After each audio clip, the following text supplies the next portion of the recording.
Good evening, students. Today we'll see the current affairs analysis dated from 23rd and 24th June 2022. The first news related to global trends report. So this report was released by UNHCR.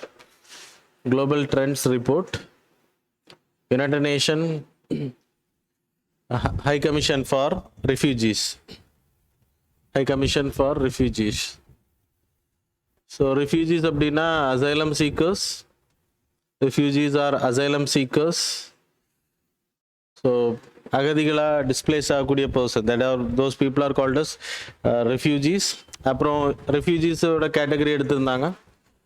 தென் அகதிகளாக போகிறது. Asylum seekers அப்படின்னா அந்த கண்ட்ரியில் இருக்கக்கூடிய த்ரெட்னால வெளியில் போகிறவங்க, இன்னொரு கண்ட்ரியில் அடைக்கலம் தேடுறவங்க. So that is asylum seekers. அப்புறம் இன்டர்னல் டிஸ்பிளேஸ்மெண்ட், இன்டர்னல், ஸோ ஒரு கண்ட்ரிக்குள்ளாடி டிஸ்பிளேஸ்ட் ஆகிறவங்க. ஸோ இது எல்லாமே இந்த ரிப்போர்ட்ஸில் எடுக்கப்படுது. Every year the report will be release. So அந்த ரிப்போர்ட் இந்த வருஷத்துக்கான ரிப்போர்ட் வந்து ரிலீஸ் பண்ணியிருக்காங்க. அப்புறம் ஸ்டேட்லெஸ் பீப்புள்,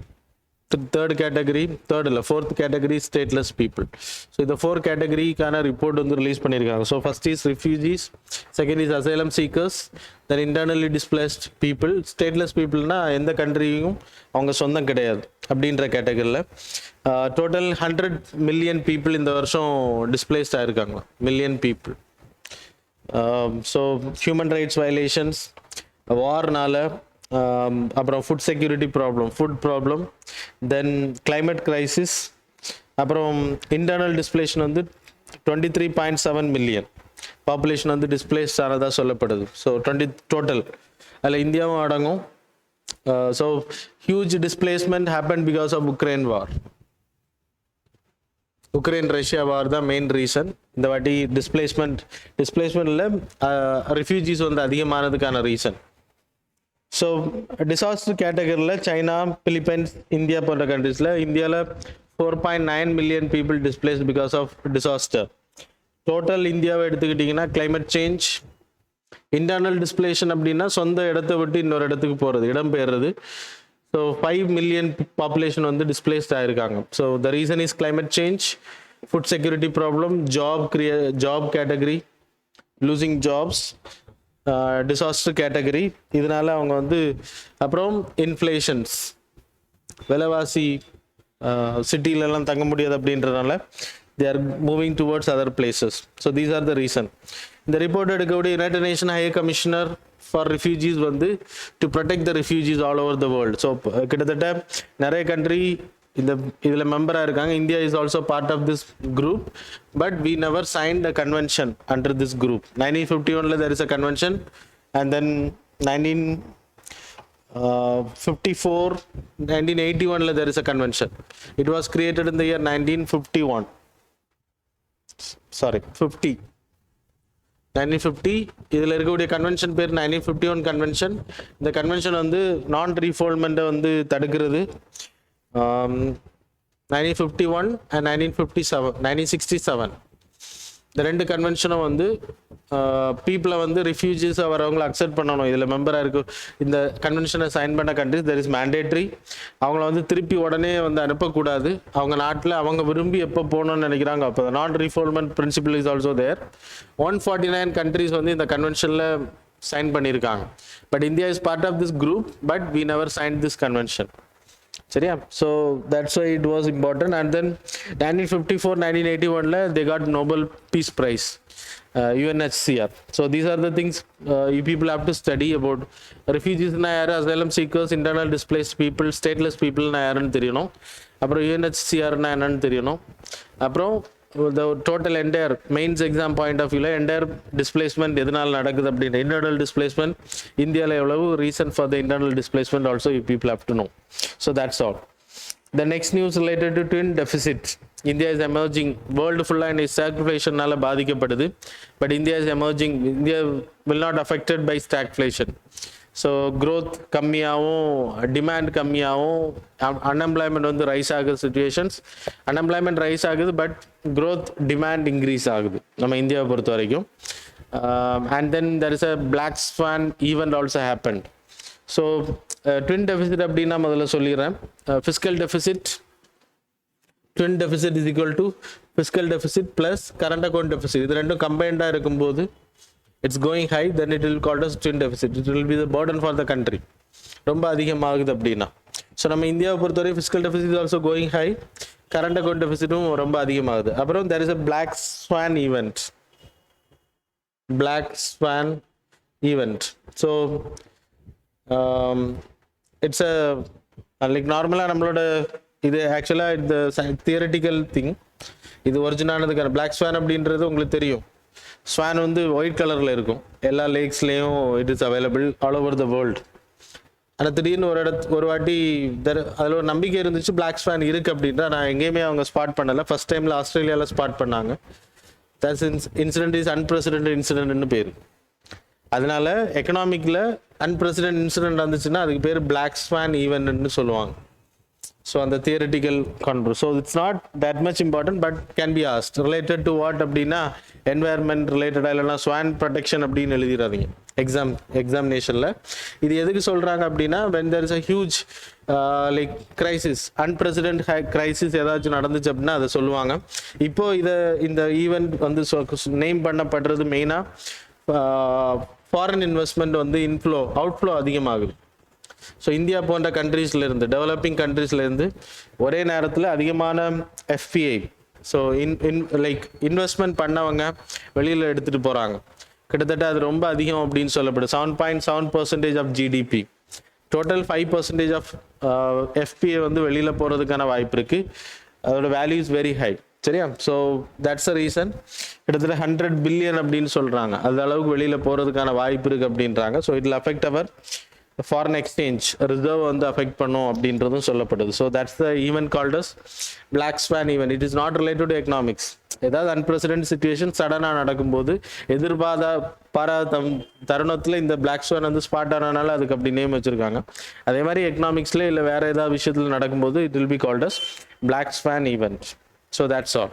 ஆக்சுவலாக இது நடக்கக்கூடாது, இந்த டைமில் நடக்கக்கூடாது. எதனால இது வெளியில் போகிறாங்க அப்படின்றதே ஐடென்டிஃபை பண்ண முடியல. That's the reason. So India போன்ற கண்ட்ரிஸ் இதனால அஃபெக்ட் ஆகுறாங்க. That's why it was called as black swan ஈவென்ட்னு பேர். The next news related to artificial intelligence ethics code. It was released by UNESCO. நவம்பரில் இதுக்கான டிஸ்கஷன் நடந்து இன்னைக்கு கிட்டத்தட்ட 140+ கண்ட்ரிஸ் மேலே இதை சைன் பண்ணியிருக்காங்க. ஸோ எத்திக்ஸ் அப்படின்றப்போ ஆர்டிஃபிஷியல் இன்டெலிஜென்ஸோட இம்பார்ட்டன்ஸ் இன்னைக்கு அதிகமாகிருச்சு. ஆர்டிஃபிஷியல் இன்டெலிஜென்ஸ் அப்படின்னா machine learning. It will learn like a human being.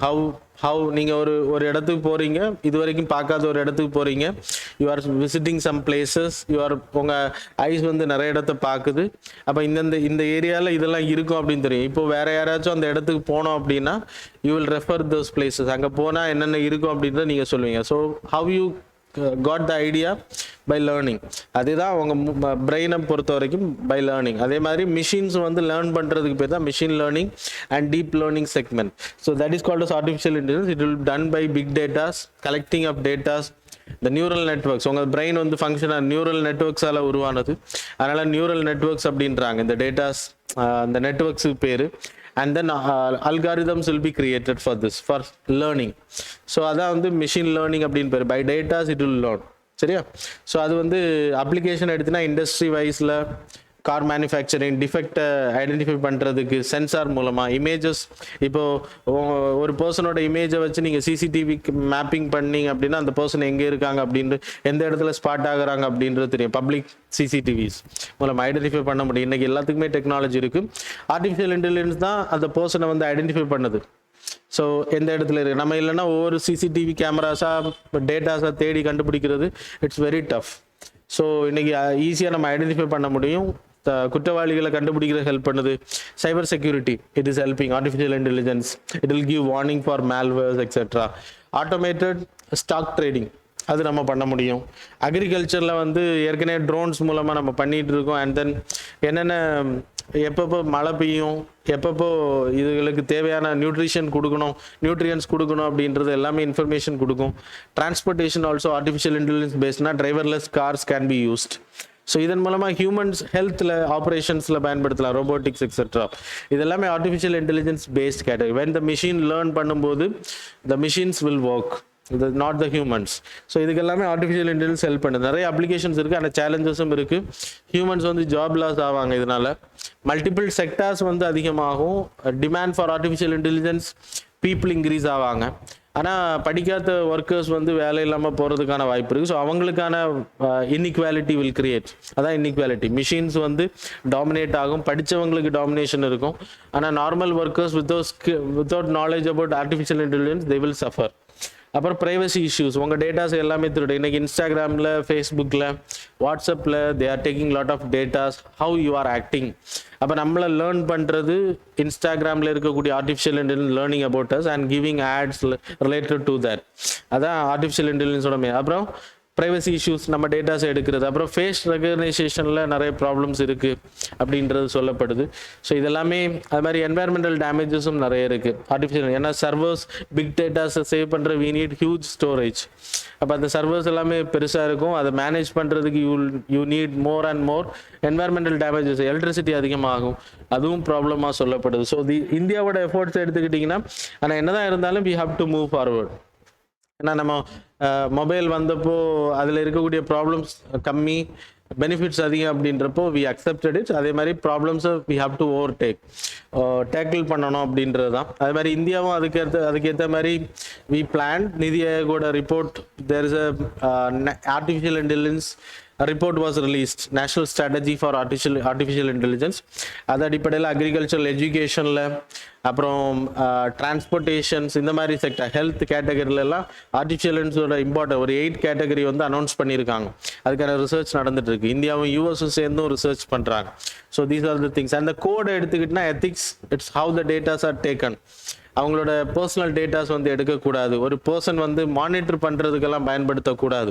If he is not a culprit or any convicted person. So அந்த பர்சனை வந்து ஃபுல்லாக மானிட்டர் பண்ண, அந்த டேட்டா எந்தெந்த டேட்டா சேவ் பண்ணப்படணும், எந்தெந்த டேட்டா வந்து டெலீட் பண்ணப்படணும் அப்படின்றது இதெல்லாமே இந்த code have to be followed. அதான் அந்த கோட் அனௌன்ஸ் பண்ணியிருக்காங்க.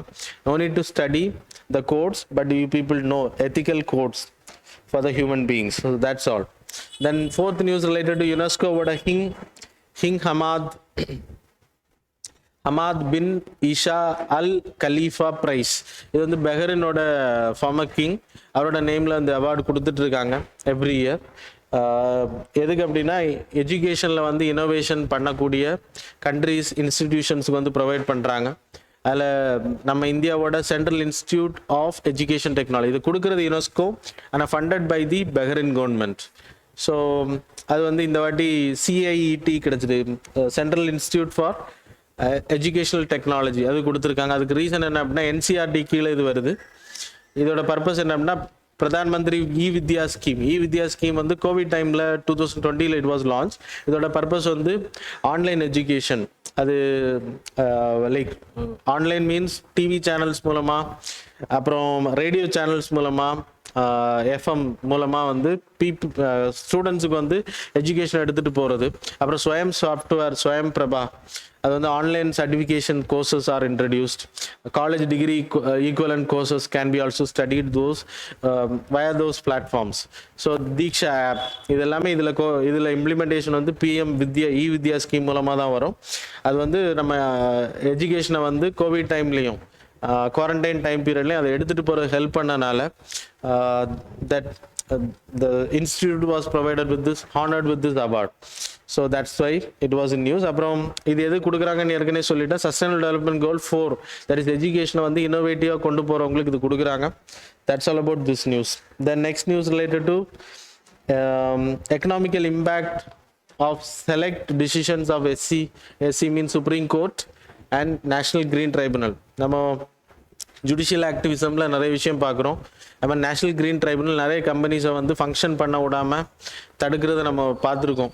ஸோ என்வாயர்மெண்டல் டிகிரேடேஷனுக்கு எதிராக டிகிரேட் பண்ணும்போது ஏதாச்சும் ப்ராப்ளம் இருக்கும்போது கிட்டத்தட்ட ஒரு நிதி ஆயோகோட ரிப்போர்ட் இது, CUTS, that is Consumer Unity and Trust Society வந்து இந்த ரிப்போர்ட்டை எடுத்திருக்காங்க. பட் இந்த ரிப்போர்ட் வாஸ் ரிலீஸ்டு பை நிதி ஆயோக். இது எதுக்கு இந்த ரிப்போர்ட் எடுத்தாங்கன்னா, இந்த ஜட்ஜ்மெண்ட்ஸ் வந்து எந்த அளவுக்கு எக்கனாமிக்கல் இம்பேக்டை இந்தியாவில் உருவாக்குது. ஒரு 5 ஜட்ஜ்மெண்ட்ஸ் எடுத்திருக்காங்க. கோவா ஃபவுண்டேஷன், சீசா ஸ்டெர்லைட், அது மாதிரி தமிழ்நாடு ஸ்டெர்லைட் பொல்யூஷன் கண்ட்ரோல் போர்டுக்கும் ஸ்டெர்லைட்டுக்குமான கேஸு, இது மாதிரி நிறைய கேஸ், மைனிங், கோவாவோட மைனிங் கேசஸ், இது எல்லாமே வந்து அந்த மைனிங் இண்டஸ்ட்ரி, ஸ்டெர்லைட் பிளான்ட் எல்லாமே இன்னைக்கு க்ளோஸ் பண்ணப்பட்டிருக்கு இல்லையா, அதனால உருவான எக்கனாமிக்கல் இம்பேக்ட், அதுக்கு வந்து ஒரு ரெக்கமெண்டேஷனும் கொடுத்துருக்காங்க இந்த ரிப்போர்ட்டில். எக்கனாமிக் அண்ட் என்வாயர்மெண்டல் இம்பேக்ட்ஸ் எடுத்துக்கிட்டு அந்த ஜுடிஷியல் ஆர்டர்ஸில் கிட்டத்தட்ட 75,000 பர்சன்ஸ் வந்து டைரக்டாவோ இன்டைரக்டாவோ பாதிக்கப்பட்ட, அப்படின்னா 15,000த்துக்கு அதிகமான மக்கள் வந்து வேலை இழந்திருக்காங்க இந்த கம்பெனிஸ் வந்து மூடப்பட்டதுனால. அதை ரிலேட்டடாக இருக்கக்கூடியதில் கிட்டத்தட்ட 75,000 பேர் இதனால் அஃபெக்ட் ஆனாங்க. பர்ச்சேசிங் பீப்புளாக இருக்கட்டும், அவங்க ரிலேட்டடாக ஒர்க் பண்ணக்கூடிய பீப்புள். ஸோ இந்தியாவோட ரெவன்யூ வந்து இதன் மூலமாக லாஸ் ஆனது 8,000 கோடி. சப்போஸ் இந்த 8,000 கோடி ரெவன்யூ வந்துருந்துச்சு அப்படின்னா அதை இன்வெஸ்ட் பண்ணுறது மூலமாக வரக்கூடிய 20,000 கோடின்னு கணக்கு போட்டிருக்காங்க. So it's a huge amount. Then 15,000 crore இந்தியாவுக்கான ரெவன்யூ வந்து லாஸ் ஆயிருக்கு, கவர்மெண்ட்டுக்கு வரக்கூடிய லாஸு. அது மாதிரி இன்கம், பீப்புளோட இன்கம் வந்து 500 crore லாஸ் ஆயிருக்கு. அதில் கேஸ் ஸ்டடி வந்து கோவா ஸ்டேட் கவர்மெண்ட்டுக்கும் அது பாதிப்பு இருக்குது அப்படின்றத சொல்கிறாங்க. That is fiscal deficit increase ஆயிருக்கு. அது மாதிரி சென்ட்ரலுக்கும் ஸ்டேட்டுக்கும் ஃபிஸ்கல் டெபிசிட் இன்க்ரீஸ் ஆயிருக்கு இதன் மூலமாக. மைனிங் கம்பெனிஸுக்கு வந்து லாஸ் கிட்டத்தட்ட 6,976. எம்ப்ளாய்மெண்ட் நான் உங்களுக்கு சொன்ன 15,000. ஸோ ரெக்கமெண்டேஷனில் என்ன சொல்கிறாங்க அப்படின்னா, அந்த டிசிஷன்ஸ் வந்து கரெக்டாக ஸ்ட்ரைக்கிங் பேலன்ஸ் பண்ணணும், எக்கனாமி வர்ஸ் என்வாயர்மெண்ட். இதான் எங்கள் கான்ஃப்ளிக்ட். எத்திக்ஸில் we studied environmental versus economics, development கேட்டகரியில் நீங்கள் எடுத்துக்கலாம். அப்போது இது இவ்வளோ பீப்புள் பாதிக்கப்படுறாங்க, இவ்வளோ பீப்புள் பாதிக்கப்படாத அளவுக்கான ஜட்ஜ்மெண்ட் இருக்கணும். ஆனால் என்வாயர்மெண்டல் டிகிரடேஷன் இருக்கும்போது கொடுத்து தான் ஆகணும். பட் எக்ஸ்பர்டீஸ் இருக்கணும் அப்படின்னு சொல்லப்படுது இந்த ஜட்ஜ்மெண்ட்ஸ் எல்லாம் கொடுக்கும். என்ஜிடியில் environment related people have to be there while giving the judgement. அந்த மாதிரி அப்புறம் ஜுடிஷியரி அப்பாயின்மெண்ட்டும் வந்து ப்ராப்பரைஸ் பண்ணப்படணும் அப்படின்ற ரெக்கமெண்டேஷனில் சொல்கிறாங்க. So that's all about accountability இருக்கணும் ஜுடிஷியரி. இன்னைக்கு ஒரு நீதிபதி வந்து தடுக்கிறாங்க, நாளைக்கு ஓப்பன் பண்ணி விட்றாங்க. இதெல்லாமே அக்கௌண்டபிலிட்டி இல்லாததுக்கான ஒரு, அது தப்பு இருந்துச்சுன்னா கரெக்டாக ப்ராப்பராக பனிஷ் பண்ணணும் அப்படின்றதும் ரெக்கமெண்டேஷனில் சொல்கிறாங்க. So that's all about this news. And then sixth news about the 4 corals recently identified in the Indian waters. It's not related to India. India watersல அது கிடையாது. We having coral reef பொறுத்தவரையும் coral polyps. It's a marine animal. Sea அனமோன்னு தெரியும் உங்களுக்கு, polyps. So அந்த category இதெல்லாம் கம்பைண்டாக இருக்கக்கூடிய இதுக்கு பேர் தான் கோரல் பாலிப்ஸ். இந்த கோரல் பாலிப்ஸ் வந்து ஷாலோ வாட்டர்ஸில் தான் இருக்கும். இந்த ஷாலோ வாட்டர்ஸில் இருக்கக்கூடிய கோரல் பாலிப்ஸ் மேலே யூ ஹாவ் ஜூஆந்தலே அப்படின்ற ஆல்கே ஒட்டிகிட்டு இருக்கும். So it will do photosynthesis process. இது வந்து டீப் வாட்டரில் இருக்காது. தண்ணி அளவு ஏற ஏற இது வந்து டெட் ஆயிரும். Coral dead, coral bleaching will happen when pollutions இந்த மாதிரியான ப்ராப்ளம்ஸ் வரும்போது. So it will act as a symbiotic relationship. Photosynthesis மூலமாக ஆக்சிஜன் இதெல்லாம் வந்து கோரல் ரீஃப் சர்வே பண்ணுறது கொடுக்கும். அதுக்கு பதிலாக ஆல்கேக்கு வந்து carbon di oxide plus nutrients வந்து கோரல் பாலிப்ஸ் வந்து ப்ரொவைட் பண்ணும். அதனால 2 பேரும் சேர்ந்து தான் வளருவாங்க. யாராவது ஒன்று வெளியில் போனாலும் இந்த கோரல் ப்ளீச்சிங்கில் அந்த கோரல் பாலிப்ஸ் வந்து ஜூஆந்தலே வந்து ஸ்பிட் பண்ணி விடும். அதனால 2 பேருமே சர்வே பண்ண முடியாது. That is coral bleaching. So world லெவலில் ரொம்ப பெரிய கோரல் ரீஃப் இருக்கக்கூடிய ஏரியா வந்து கிரேட் பேரியர் ரீஃப் ஆஸ்திரேலியாவில். இப்போ இந்தியன் வாட்டர்ஸில் டிஸ்கவர் பண்ணப்பட்டிருக்கக்கூடிய ஆஸ் ஜூஆந்தலேன்னு பேர், ஆஸ் ஜூஆந்தலே. ஸோ ஜூஆந்தலே அப்படின்றது ஆல்கே இதில் இருக்கக்கூடிய. ஆக்சுவலாக ஆஸ் ஜூஆந்தலே அப்படின்னா there is no zooxanthellae algae இதில் இருக்காது. ஏன் அப்படின்னா இது ரொம்ப டீப் வாட்டர்ஸில் இருக்கக்கூடிய corals. You can see on the images also. அந்த டீப் வாட்டர்ஸில் இருக்கக்கூடிய கோரல்ஸ் வந்து அதுக்கும் சர்வே பண்ணுறதுக்கு it need, so it will take பைட்டோ பிளாங்க்டன்ஸை வந்து பிடிச்சிக்கும். அதை கேப்சர் பண்ணி தான் அது சர்வே பண்ணுது. So it's not about the normal coral reef. இது deep water coral reef 1000 meters கீழே 200 meters கீழே இருந்தால் அதோட லெவலே ஆரம்பிக்கும். இது அப்படி கிடையாது, 200 metersக்கு உள்ளாடி தான் இருக்கும். So that's all about this news. அப்புறம் கோரல் பாலிப்ஸை பற்றி படித்தோம். இந்தியாவில் கோரல் பாலிப்ஸ் டிஃப்ரெண்ட் வெரைட்டிஸ், அட்டூல்ஸ் இருக்குது, ஃப்ரிஞ்சிங் ரீஃப்ஸ் இருக்குது, யூ ஹேவிங் பேரியர் ரீஃப்ஸ். இந்தியாவை பொறுத்த வரைக்கும் கல்ஃப் ஆஃப் கட்ச் ஏரியாவில் அதிகம் மோஸ்ட். செகண்ட் வந்து மன்னார் ஏரியா, அப்புறம் ரத்னகிரி ஏரியா, அப்புறம் அந்தமான் நிக்கோபாரில் இருக்குது. ஈஸ்டர்ன் சைடில் யூ ஹேவிங் இன் கடலூர் ஏரியாவில் இருக்குது. சில இடங்களில் you can see the coral polyps. சரியா? So that's all about this news. இந்த ஜூஆந்தலே வந்து கோரல் ரீஃப்ஸை உருவாக்காது. இதுதான் கோரல் ரீஃப்ஸை உருவாக்கும், depositions category. So that's all. The next news related to WTOட recent meetings happened. இந்த WTO மீட்டிங்கில் they signed an agreement that is called as agreement on fisheries subsidies. So agreement on agriculture நமக்கு தெரியும். Agreement on agriculture, there are three things are there. Subsidies, export subsidy, then you having a lot of domestic subsidies. இதெல்லாமே நம்ம படிச்சிருக்கோம் ஏற்கனவே. அதில் domestic subsidy boxல you having amber box, blue box, green box. So 1995 it came into force. GATT மாறி WTO அது organisation உருவானப்போ. அதே மாதிரி agreement on fisheries, இந்த ஃபிஷிங் பண்ணுறது வந்து சப்சிடிஸ் வந்து கொடுக்கக்கூடாது. எதுக்கெல்லாம் சப்சிடிஸ் கொடுக்கக்கூடாது அப்படின்னு சொல்கிறாங்க அப்படின்னா, இதில் உங்களுக்கு தெரியும் ஆம்பர் பாக்ஸ் வந்து சப்சிடி கொடுக்கவே கூடாது. Green box, blue box can be given. சரியா?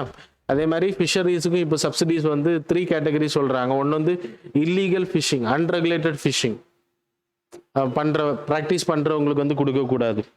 அதே மாதிரி ஓவர்லோட் ஃபிஷிங் அப்படின்னா ஓவர் எக்ஸ்ப்ளாய்டேஷன். ஒரு வகையான இப்போ மீன் தடை காலமெல்லாம் அனௌன்ஸ் பண்ணுறாங்க. அந்த டைமில் யாராச்சும் மீன் பிடிக்க போனாங்க, அந்த எக்ஸ்ப்ளாய்டேஷன் பண்ணுறாங்கன்னா அவங்களுக்கும் சப்சிடிஸ் கொடுக்கப்படக்கூடாது. ஓவர் எக்ஸ்ப்ளாய்டேஷன், இப்போ எக்ஸ்க்ளூசிவ் எக்கனாமிக் சோனுன்றது நம்மளோட பகுதி, அதிலே கொடுக்கக்கூடாதுன்றாங்க. அதில் நீங்கள் ஓவர் எக்ஸ்ப்ளாய்டேஷன் பண்ணுறதுக்கு சப்சிடிஸ் ப்ரொவைட் பண்ணக்கூடாது. அண்ட் தென் இந்த ஹை சீல வந்து unregulated fish above 200 nautical miles, exclusive economic சோனுக்கு வெளியில் 200 நாட்டிக்கல் மைல்ஸுக்கு வெளியில் வந்து அன்ரெகுலேட்டட் ஃபிஷிங் ப்ராக்டிஸ் பண்ணுறாங்கன்னா அதையும் வந்து அலோவ் பண்ணக்கூடாதுன்றாங்க. ஸோ இதெல்லாமே வந்து ரெக்கமெண்டேஷனில் சொல்லியிருக்காங்க. India signed it. So finally India போன்ற கண்ட்ரிஸ் முன்னாடி ஸ்பெஷல் அண்ட் டிஃபரன்ஷியல் ட்ரீட்மெண்ட் மூலமாக நமக்கு வந்து சைன் பண்ண ஒரு அக்ரிமெண்ட் வந்து இம்ப்ளிமெண்டேஷன் ஆகிறதுக்கு டெவலப்டு கண்ட்ரிஸ்னால் உடனே இம்ப்ளிமெண்டேஷனில் வரும். டெவலப்பிங் கண்ட்ரிஸ்னால் 5 years. இது கீழே இருக்கக்கூடிய கண்ட்ரிஸ், லீஸ்ட் டெவலப்டு கண்ட்ரிஸ்னால் there is no limit, they can implement at any time. இப்போ இங்கே இவங்களுக்கு வந்து ஸ்பெஷல் அண்ட் டிஃபரன்ஷியல் ட்ரீட்மெண்ட் மூலமாக இந்த அக்ரிமெண்ட்டை இம்ப்ளிமெண்ட் பண்ணுற 2 years தான் டைம் கொடுத்துருக்காங்க. But India is asking for 25 years. So but we signed it, so we have to implement it. So it will come into force. சரியா? So that's all. Then next news related to pink bollworm. Bollworm அப்படின்றது you people know காட்டனில் affect ஆகக்கூடிய ஒரு விதமான best. Red கலரில் இருக்கும். அது வந்து show the image. So you can see in this image. இதில் நான் எக்ஸ்பிளைன் பண்ண ஒன்றும் இல்லை. 1842 ஃபர்ஸ்ட் டைம் இந்தியாவில் ஐடென்டிஃபை பண்ணியிருக்காங்க.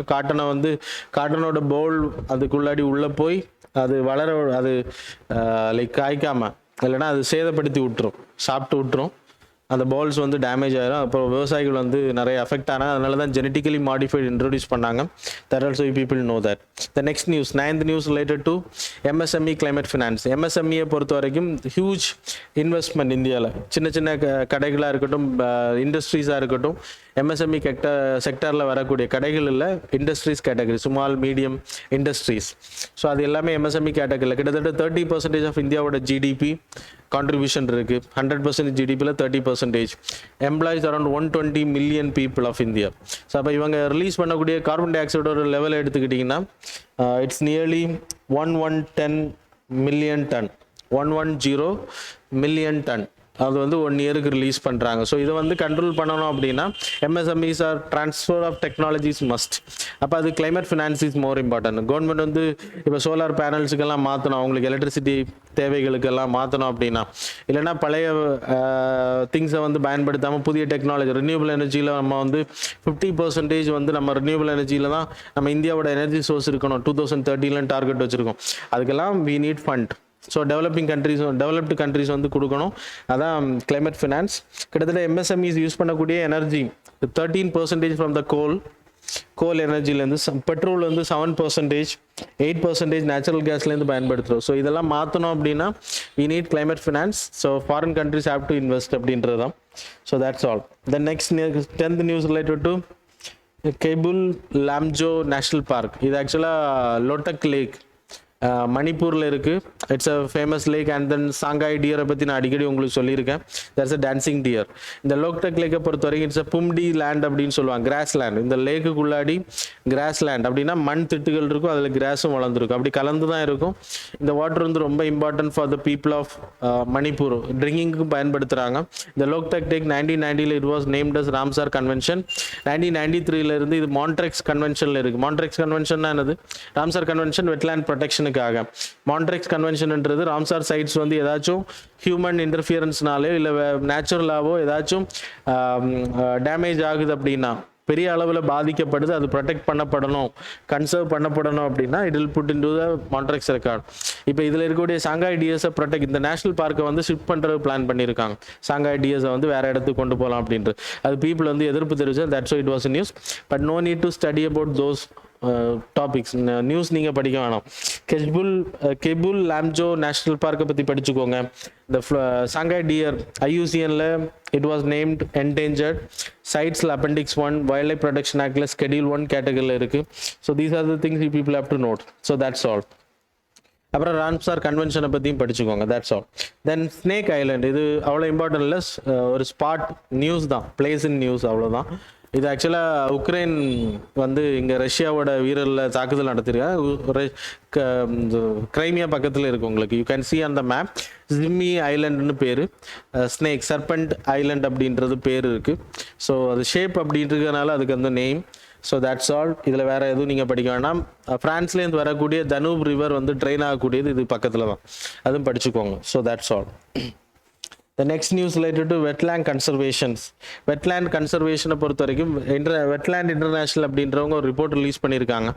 வேர்ல்டு லெவலில் land that is carbon sequestration act பண்ணுறது, ஃபாரஸ்ட் ஆக்ட் பண்ணுது, ஜியாலஜிக்கல் ஃபார்மேஷன்ஸ் ஆக்ட் ஆகுது, பிளான்ஸ் ஆக்ட் பண்ணுது, சாயில்ஸ் ஆக்ட் பண்ணுது. அதில் வெட்லேண்ட்ஸோட பங்களிப்பு அதிகம் அப்படின்றத சொல்லியிருக்காங்க.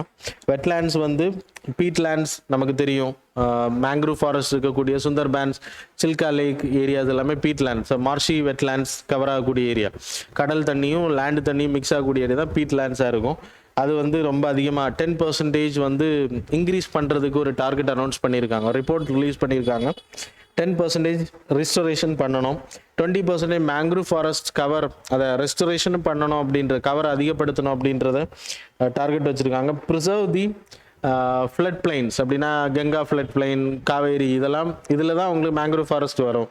ஸோ இந்த ஃப்ளட் பிளைன்ஸை வந்து ப்ரொடெக்ட் பண்ணணும், ப்ரிசர்வ் பண்ணணும் அப்படின்றது, புதிய நிறைய வெட்லேண்ட்ஸை உருவாக்கணும் அப்படின்ற டார்கெட் வச்சுருக்காங்க, இம்பார்ட்டன்ட் சைட்ஸை ப்ரொடெக்ட் பண்ணுறதுக்கு. So that's all.